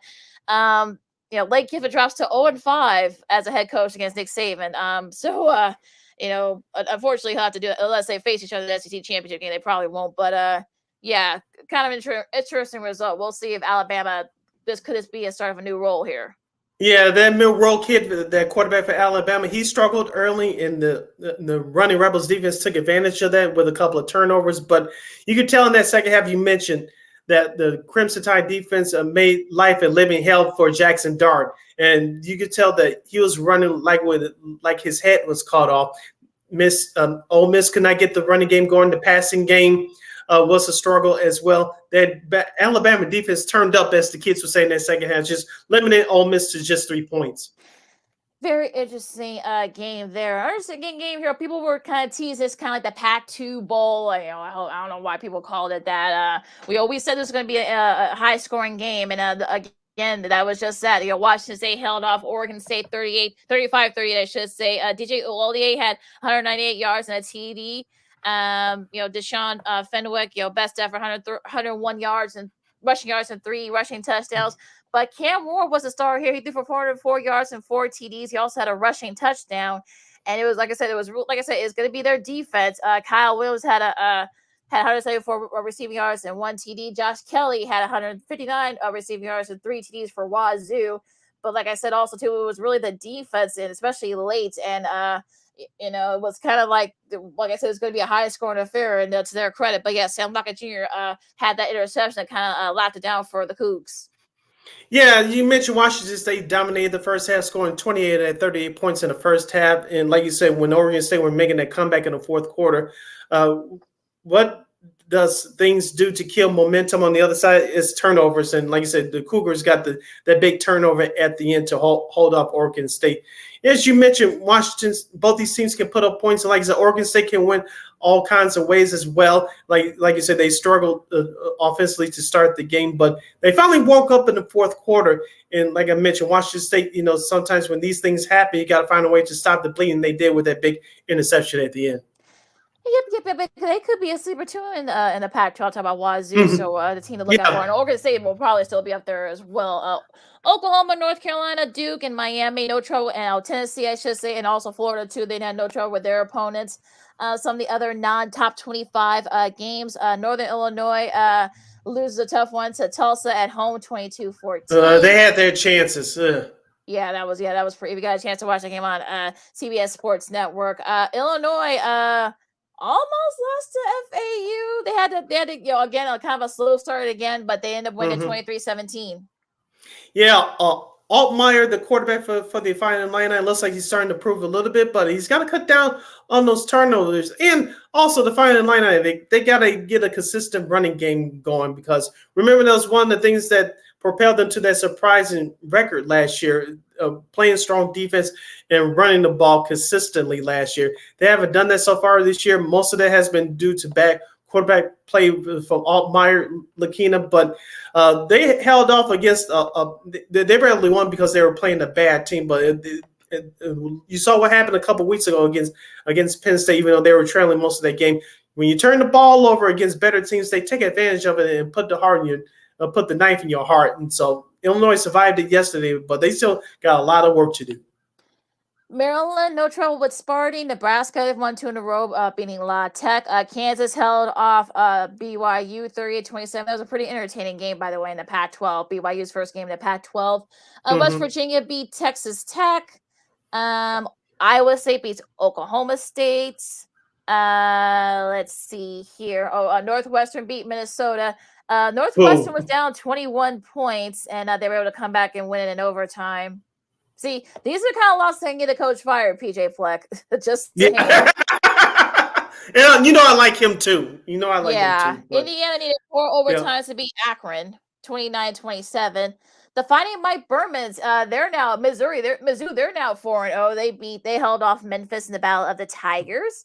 South Carolina State beat Mississippi State. K-State held off UCF. Yeah, that's about it. Well, first, let's say they stay undefeated too. They beat Kent State 53-10. So those are some of your scores from week 4 in college football. Yes, it was a very entertaining weekend indeed from the world of the college pigskin. All right, Lakeem, I'm going to stretch out, take the 2-2 timeout. We got baseball to discuss as the pennant races are heating up. We're heading down to the home stretch as the last week of the regular season commences on us. The Chicago Cubs gave their fans at the friendly confines a big present. Can they give them something a little bit more around this time? Next week, we shall see. And we'll get to some other sports news. And, of course, we'll wrap it up with Old School TV Monday. You're listening to Second City Sports, the Monday edition. We're live and in living color. I'm Sid. That's Lakina. You are listening to Sports Soul Chicago. This year, my mom got me the perfect bag for back to school. These colorful binders help me stay organized. These headphones are just what I need for studying. These new sneakers are just what I needed for the new year. This jacket is a real must-have. My parents got me the skateboard I wanted. It's pretty cool. These scissors really come in handy in art class. These colored pencils, too. These new socks, they can be a real lifesaver.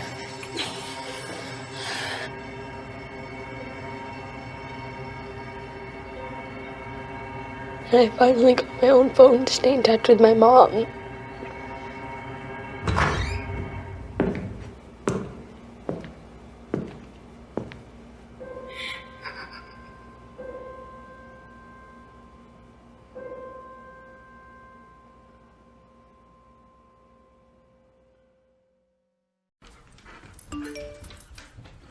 Trisha's having a sleepover tonight. Can I go?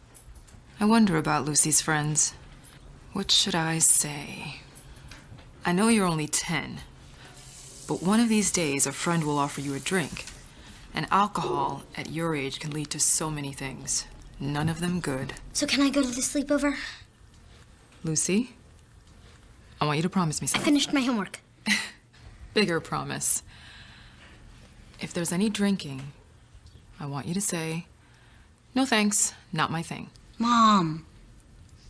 I promise you, your real friends won't care. Deal? Sure. Really? I promise, Mom. They really do hear you. Did you pack your toothbrush? For tips on how to start the talk, visit underagedrinking.samhsa.gov. A public service message from the Substance Abuse and Mental Health Services Administration.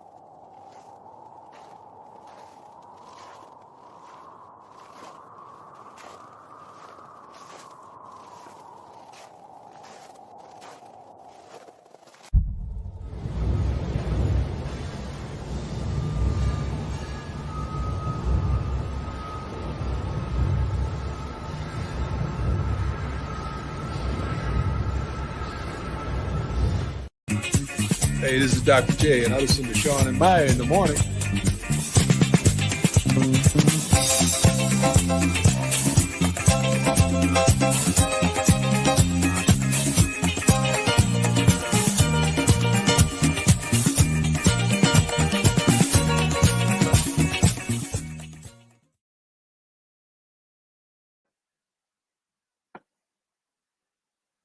So, brother, welcome back to Second City Sports on Sports Hill Chicago as we're wrapping things up here. You can follow Akeem McGee on the Twitter and Akeem's McGee on the IG. You can follow yours truly, Sydney Brown, on the Twitter, X and the IG at SidKid80. Once again, at SidKid80, that's SIDKID80. That's SIDKID80. This is our last break of the show for today. So make those questions and comments look golden. You want to give us those last minute questions or comments, you can go to Sports Zone Chicago's Facebook page or at Sports Zone Chicago YouTube. Just as I mentioned, type in those questions or comments in the comment section. Lakina will get them up on the screen for you. All right, Sid, we're going to 1 week left in the MLB. So let's This talk is it. this is talk some Cubs. Cubs get a much-needed sweep against the Rockies, 4-3, finishing their home stands. Their home for the rest of the season. Really solid showing by the Cubs. Patrick Wisdom had the go-ahead home run to kind of had kept the sweep intact. Seiya Suzuki had a great showing in that series, including 2 hits yesterday. It's very, very, look, you did what you're supposed to against a team. They got their revenge. Of course, Cody Bellinger, of course, did you had that wrote the tie. They were tied 3-3 on Saturday. They were able to get that going there. So they're getting contributions from everybody. I know Christopher Morel had a couple hits and a couple runs. So Sid, what do you think? Do you think they still have a shot? They're still like a half game up in a second wild card spot. They still have a shot because, as you mentioned, the bats are starting to wake up for the Cubs from those guys that you don't expect to hear from, like Mike Tauchman, and don't forget about Armstrong as well, Pete Armstrong as well. He's been who's really been a great asset for them defensively out there in center field. I know he's supposed to be their future center fielder out there, but he's been a great contributor as well. You mentioned Patrick Wisdom. His bat is starting to wake up now. Seiya Suzuki, I know he struck out a couple of times in that series, but he came up big, as you mentioned yesterday, going 2 for 3, scoring 2 runs. So let's talk about that bullpen, Lakina.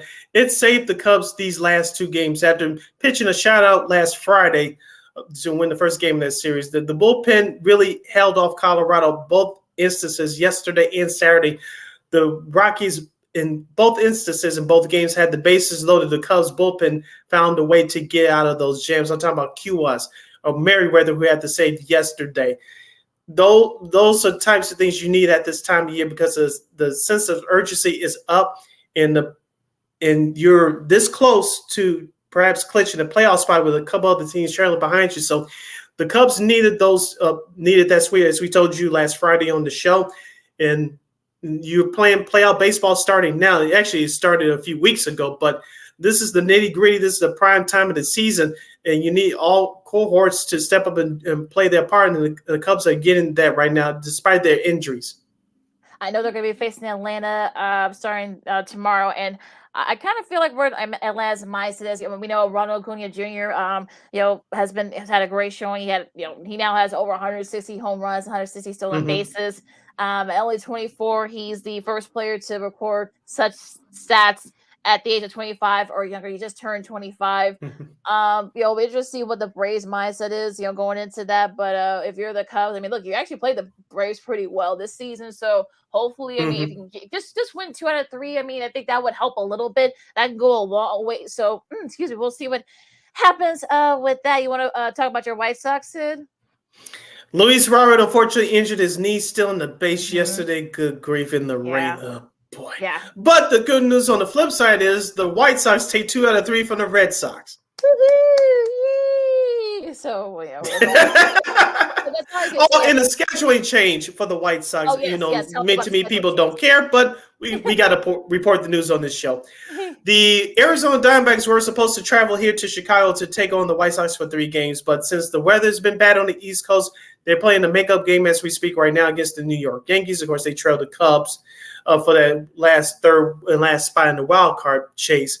They're playing the makeup game, talking about Arizona in Yankee Stadium right now. The game is tied at 2, but the Arizona Diamondbacks and the White Sox will start a 3-game series on the South Side starting tomorrow. And guess what's happening Thursday, Lakina? You won't believe this. What? Tell us. If you attend the game on Thursday, guess how much you have to pay? $1? Yes. No cap, as the kids would say. So if you want to attend Thursday's game on the South Side, you only have to pay $1.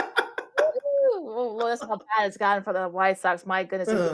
Because you can't make this stuff up. You can't. Yeah, you saw, and I'm sure they're going to be doing that for the rest of the week too, as well. So they finished their homestand. So going to be very interesting there. How many people will take advantage of that? So we'll see what happens there. Just listen to Second City Sports on Sports of Chicago. Lakina McKee sitting around with you. Look what you're on MLB this weekend, Sid. Shout out to the Cincinnati Reds organization and their fans. Of course, the Reds played their final home game of the year yesterday. They beat the Pittsburgh Pirates 42. Joey Votto, veteran on that team for the past 17 years. He gave a great speech to the fans yesterday. I want to ask you, Lakina, do you think that Joey Votto belongs in the Hall of Fame?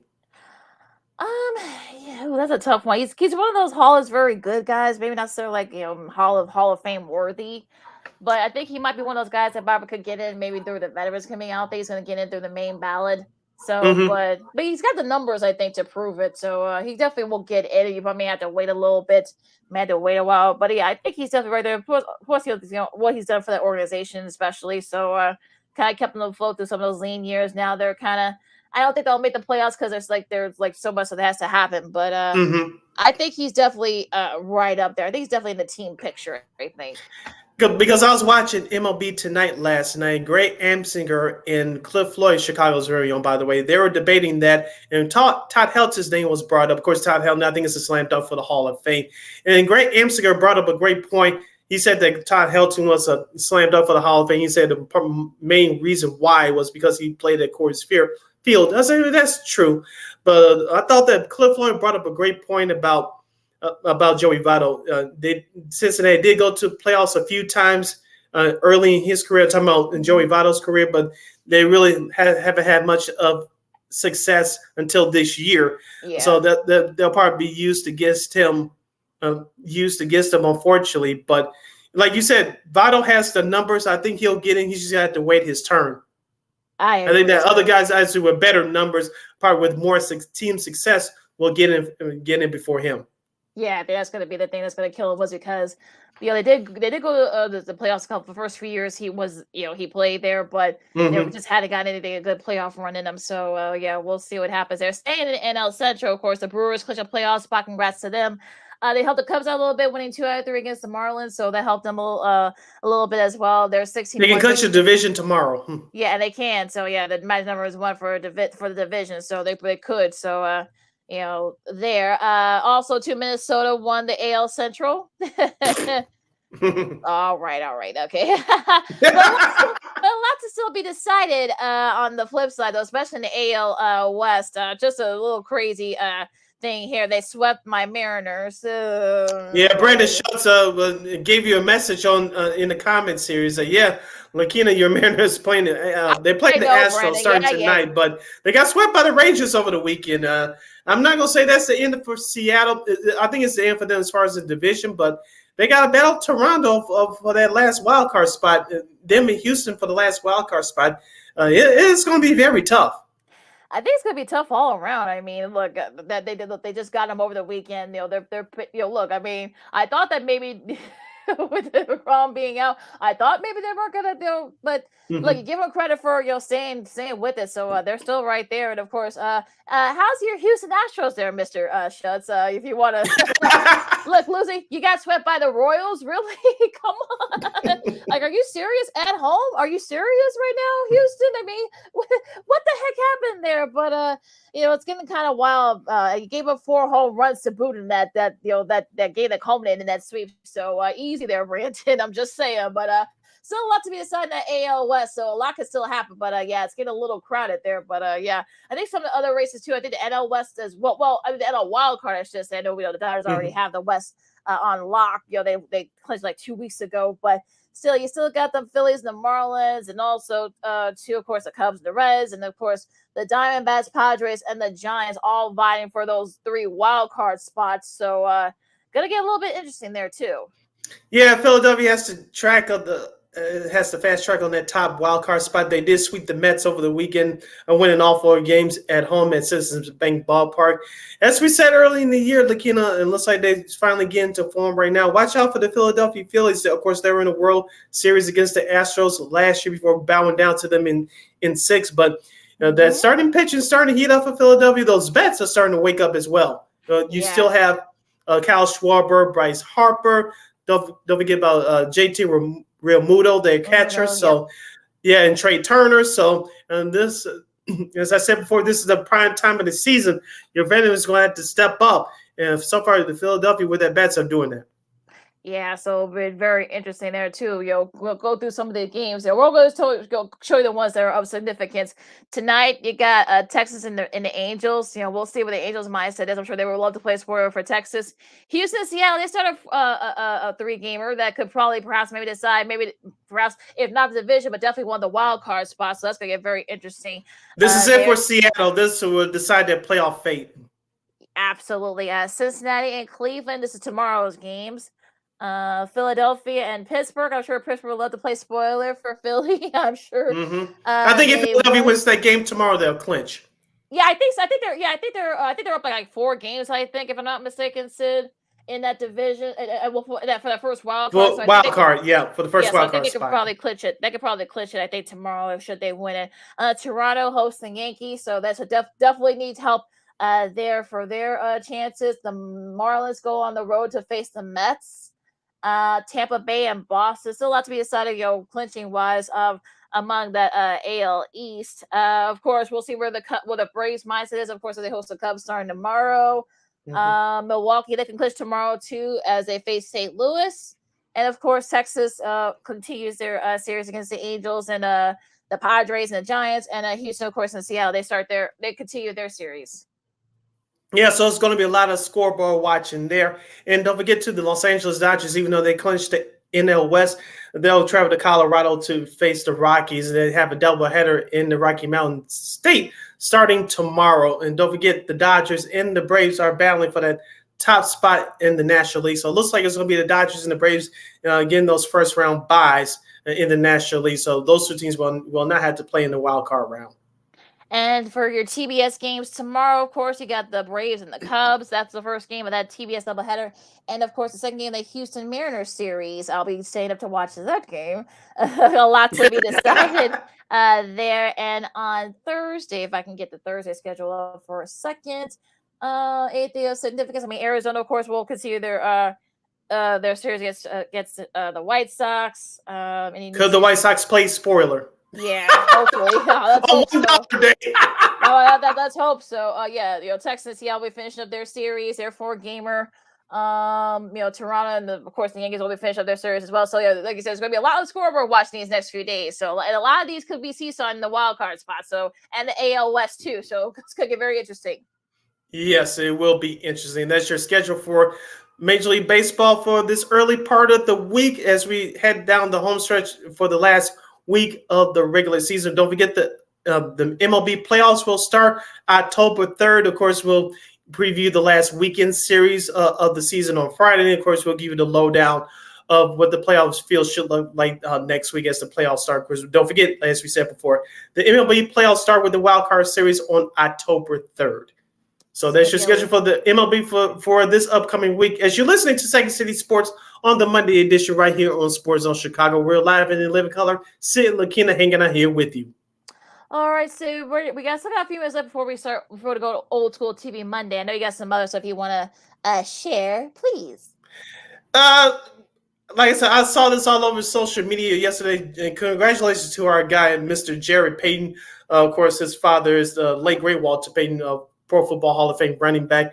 He was there yesterday, covered the game for WGN TV, the Bears and Chiefs. He got a picture of Taylor Swift and Travis Kelce, the KC Chiefs tight end, walking out in the locker room. They didn't walk out hand in hand, but they were walking very closely next to each other before Travis Kelce looked back. But Jared Payton put it out on Twitter this morning and said, I think I just broke the internet. Yes, man, you did.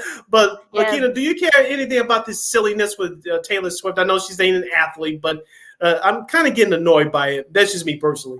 Yeah, I think it's just one of those things where, look, this is a pitfall. I think this is the first athlete she's dated. So, of course, look, I mean, Fox kept showing her after, especially after Kelce caught that touchdown that kind of put the game, out of reach. It was already out of reach by then, but anyway, it really put the game out of reach. Of course, she was, saying X, let's bleep and go. We know she's a big sportsman from Tennessee, so yeah. But I mean, look, I mean, it's like okay, whatever, let the girl. Lady, well, she's only a few years younger than us, but yeah, let the lady, enjoy the games. And look, I know, Travis has had a crush on her for a long time. I know he tried to shoot his shot initially. It kind of, fell, flat, but I guess it, whatever worked because she was sitting next to his mom, Mama Kelce. She probably kind of has the we'll be the first to kind of say, okay, let's not go too deep in here. So yeah, it'll be interesting. Yeah, who's that brother that was sitting next to Taylor Swift? I don't even know who was he. Is he an upcoming rapper or what? Just a hanger on? I don't know. I'm just curious. He was cheering more than she was yesterday. I think he might be in her band. I'm not sure, but Okay. he might be in her band. I think he himself is a Chiefs fan. I think that's why we're able to get tickets. But yeah, it's gonna be interesting. But on the flip side, here's some more news. To stick with the music theme. Guess who's going to be performing the Super Bowl halftime show this year in Vegas? Well, it's up for next February in Vegas.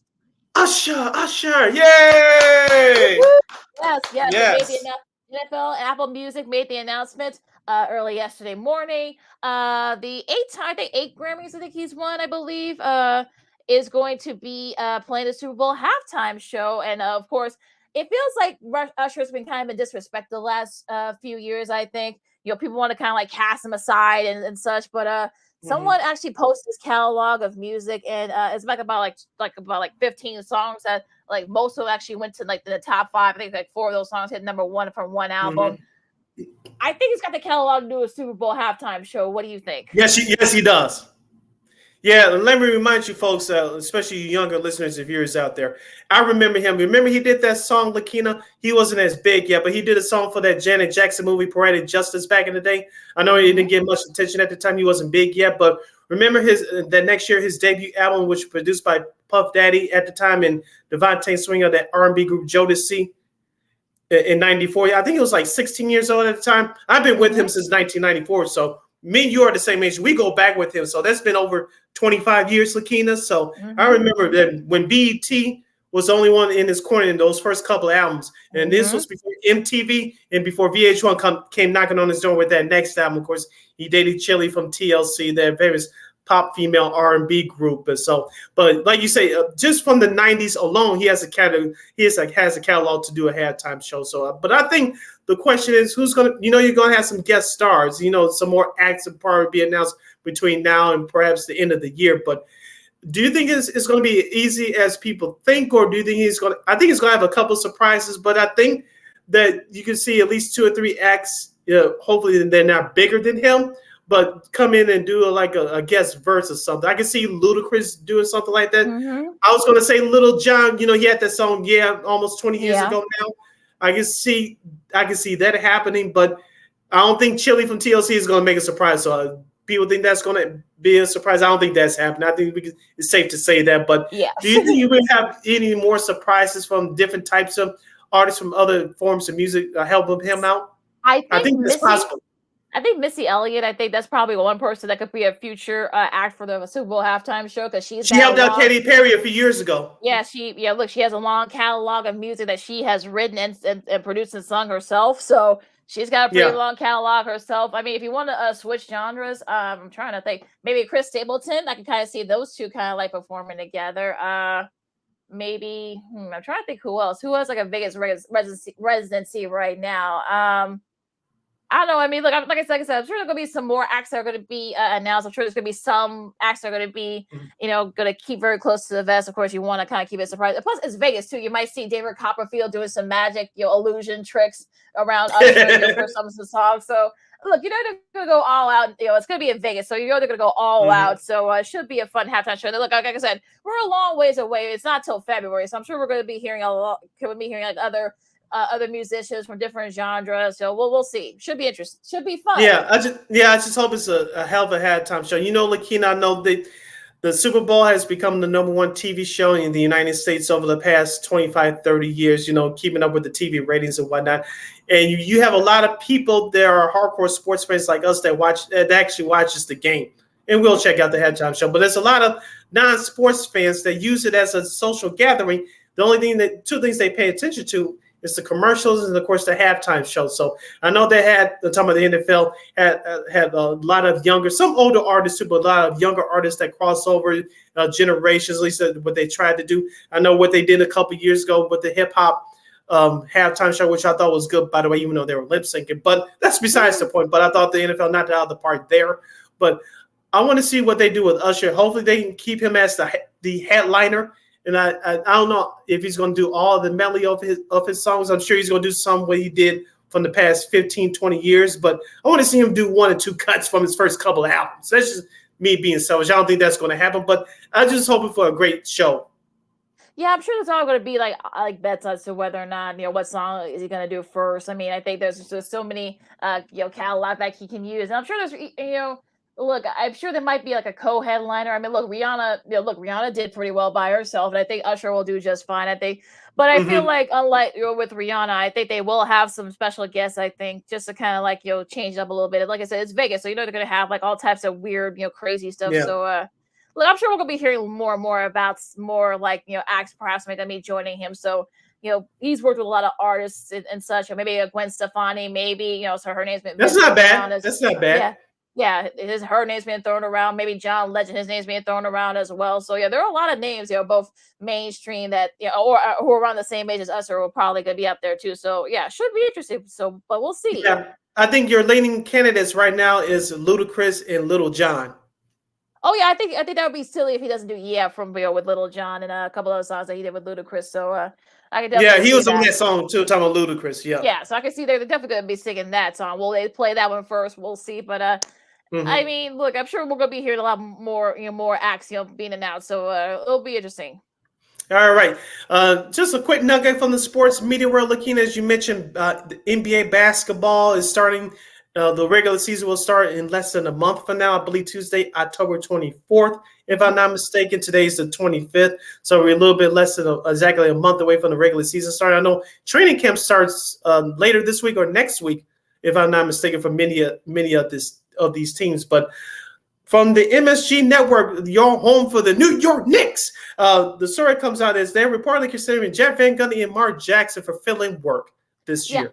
Yeah, I saw that. And when Clyde Frazier has a couple of days off. I think I saw that over the weekend. I thought, that would be pretty interesting. You have, of course, Jeff Van Gundy coached the Knicks, and also Mark Jackson played for the Knicks for years. So I can definitely see that. That'd be an interesting kind of thing. Whenever Mr. Frazier, takes a few games. He takes about 10 games off every season. I know he's been doing it the last couple of years. So I could definitely see that. Actually, on a TV note, though, the Bulls are actually, of course, in the NBA TV does 30 teams in 30 days. Today's the Bulls' turns, and also too Scottie Pippen's 57th birthday. So happy birthday to Pip. So, but yeah, going back to this, I mean, I think it'll be interesting to hear both them and Mike Breen, together. I mean, I know some people really like that tandem. We're just to see how this new tandem is with Mr. Breen and of course Coach Dr. Rivers, and also Doa's work as well. So but yeah, it'll be interesting for New York people. I know New York people really like that tandem. So yeah, that'll be interesting. Yeah, plus with Jeff Van Gundy, he still has a strong desire to coach. I don't know if he's going to get that anytime soon, but he keeps him and Mark Jackson both employed. So I'm happy for both those guys. Ralph Frazier is 78 years young. In that article, he did express that he wants to cut back on the workload. So, like so, both Jeff Van Gundy and Mark Jackson will be seen and heard from this year a little bit more as they make their debuts on the MSG Network this year. You're home for the New York Knicks. Sounds good. Now, Sid, let's do Old School TV Monday. Where are we at this week? All right. It is now time for your favorite segment to end your Monday on a smile on your face. And this week, your Old School TV Monday salutes the Fox television drama 21 Jump Street. That's right. Nice. Yeah, 21 Jump Street was an American police television series that aired on the Fox network and in first run syndication from April 12, 1987 until April 27, 1991, running for 103 episodes. The series focused on a squad of youthful-looking undercover police officers investigating crimes in schools, gangs, and other teenage venues. It was originally to be titled Jump Street Chapel after the church building in which the unit had its headquarters, but it was changed at Fox's request so not to be misled viewers into thinking it was a religious program. It was created by Patrick Hasbro and Stephen J. Cannell. The series was produced by Patrick Hasbro Productions and Stephen J. Cannell Productions in association with 20th Century Fox Television. Executive producers were Hasbro, Cannell, Steve Beers, and Bill Nuss.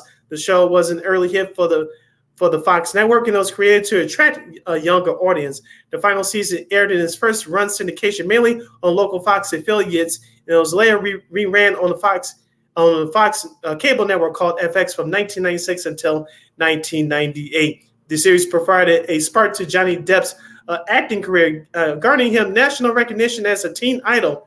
Depp found this status to be irritating, but he continued on this series until his contract ran out by the end of season 4 and was paid $45K per episode. As I mentioned, he was released, and there was a spinoff series that was produced out of 21 Jump Street called Booker, and starting the character of Dennis Booker was Richard Grieco. It ran for only one season from 1989 until May 6th of 1990. Yeah, I remember watching 21 Jump Street. I remember watching the promos for it. This was one of Fox's first big hits. And yes, it was. It definitely gave it made Johnny Depp a household name. I know he kind of does not want to talk about it, but I think he kind of embraced it. I think eventually he did embrace it, so kind of became a teen idol. As of course, Holly Robinson Pete played Judy Hoffs, who another officer there. Peter DeLuise, Dustin Nguyen, of course, that was really cool to see one of the leads be Asian too. So that was a cool one. Stephen Williams, who joined after the second season, as Adam Fuller, Captain Fuller, who kind of took over for, to kind of be like the mentor for the Jump Street after Sal Jenko, Blowfish they called his character. I think he died. I think after at the end of the first season, if I'm not mistaken. That's why they brought in Stephen Williams and Adam Fuller. But of course, Peter DeLuise's brother Michael also joined the class later on in like the last couple of years. Richard Grieco, to his credit, I mean, he did what he could, but that those last years after Johnny Depp left, those were really good. But you could tell, yeah. Mm-hmm. But they took all the hard hitting issues, of course, from drugs and gangs and rape and all of that, and they definitely covered all of it. And I thought it was really cool seeing it was not just the Mod Squad. You saw like younger people, working undercover for cops. That was like really like the big thing, back in the 80s. Yeah, could you say too? This was a precursor. It was I don't want to say this in a disrespectful tune, but you could say that this was a poor man's version of Miami Vice, and they gave a template to the 90 another cop drama TV show that we did before on Old School TV Monday, New York Undercover. This was New York Undercover before New York Undercover. Yeah, but I also put in the Mod Squad 2. Mod Squad 2, I think, of course, was an Aaron Spelling produced series. And I think it's kind of like, a mixture of that. I think they made, of course, Miami Vice, they kind of made it in the 80s, version of it. You didn't see any of those guys wear, you didn't see any of them wear like pastels or anything like that. They, they had to wear like mostly jeans and t-shirts kind of fitted in the high school. They were working undercover at the high school where they worked undercover at. But I was in a little bit of that too. I mean, kind of like a fusion of those shows, I think. So I think that those are kind of like, a nice little like mixture there. As well, and look, I think Jump Street, like they kind of like made it. It was very edgy. It was a very edgy for, of course, the Fox. Of course, in the early years of the new Fox network, that's kind of what they were going for. Of course, we did Married with Children a couple of months ago. Those were kind of like the shows that kind of like was a good alternative for the family. ABC, NBC, CBS, the traditional type shows. Fox was sort of like that alternative where more adult, more edgy shows, and 21 Jump Street was definitely one of those shows. Yes, and a couple of the nuggets and tidbits before we close out. Holly Robinson Pete did the theme song to 21 Jump Street. Of course, her sister, Dawn Robinson, from the famous R&B female pop group in the 90s, In Vogue. And some notable guest stars there were on the series included Dom DeLuise, Mindy Cohn from Facts of Life, Bridget Fonda, Shannon Tweed. If you know that name, I will leave that alone. But Rosie Perez, that was one of her first projects after Soul Train. Yeah, that was one of her very first television parts that she did. Right. And Do the Right Thing, that movie. Kareem Abdul-Jabbar, Mario Van Peebles, Ray Walston, of course, Jason Priestley and Shannon Doherty from Beverly Hills 90210, Pauly Shore, Christina Applegate, Robin Lively, and R.J. Williams, just to name a few.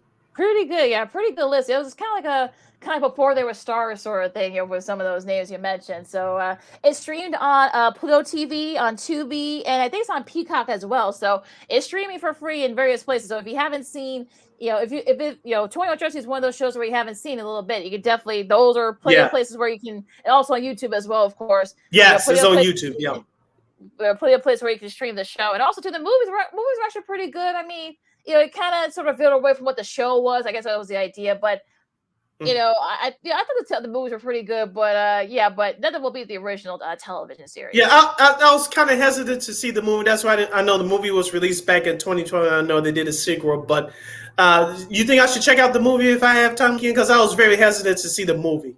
Because I know they started Ice Cube, and like I said, they went away from the television script. Channing Tatum, Jonah Hill. Yeah. I mean, it kind of like veers away. I mean, Holly Robinson does do a cameo in that movie. So to kind of bring like the kind of old school to it, but if you're kind of like remember that, don't think it's going to be like the television series. Just kind of get your mindset away from that. I mean, you'll be okay. Okay, so for this week's edition of Old School TV Monday, we salute the Fox police TV drama 21 Jump Street. Lakina, close us out. You can follow Lakina McGee on the Twitter and I can't swim again on the IG. You can follow yours truly, Sydney Brown, on the Twitter, X, and the IG at SidKid80. Once again, it's SidKid80. That's SIDKID80. SIDKID80. Make sure you download that Sports Zone Chicago app wherever you get your apps. Please follow Sports Zone Chicago on all social media platforms on Facebook, Twitter, X, Instagram, and YouTube. Subscribe to our podcast at War Media Podcast. That's WARR Media PODCASTS. We are on all podcast platforms, including the iHeartRadio app. And while you're at it, please give War Media a follow on all social media platforms at WARR Media on Facebook, Twitter, X, Instagram, and YouTube. And thank you very much in advance for your support. Like, share, subscribe, and tell your friends. Don't forget, you can catch Second City Sports live and in living color every Monday, every Friday from noon to 2 p.m. Central Standard Time, right here on Sports Zone Chicago. One more again, as the kids would say. Catch Second City Sports live and in living color every Monday, every Friday from noon to 2 p.m. Central Standard Time, right here on Sports Zone Chicago. And don't forget, you can catch Sports Zone Chicago anytime, anywhere on Roku TV. Just go if you get the Roku television on your app, on your TV, your smart TV, or your computer or smartphone, wherever device you got. Just type in Sports Zone Chicago. You can catch our show, replays of our show, Sean and Maya, the Smoke Fellas. What's up, cuz? I know Jason's probably going to be doing a lot of gloating tonight. Yes. Especially with his Dolphins. But yeah, you can catch the shows, the various shows, anytime, anywhere. Yes. And don't forget, we'll be back with you for our next episode on Friday, right here on Sports Zone Chicago from noon to 2 p.m. Central Standard Time. We'll get you ready for Bears Broncos week 4, I believe, week 5 in college football. It's going by so fast. Of course, we'll have USC in Colorado, plus other big matchups. In the last weekend of the baseball season will be upon us. Will the Cubs be on the verge of clinching a playoff spot, or will they be spending their winter somewhere else?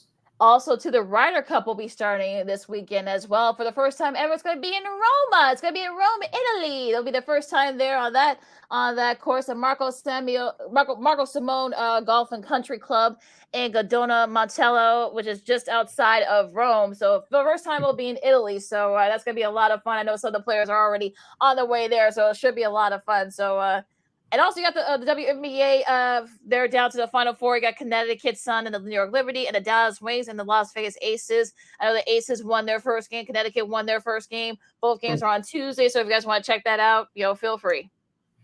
Yeah, but if you want to check out the White Sox for $1, you can go to the South Side on Thursday.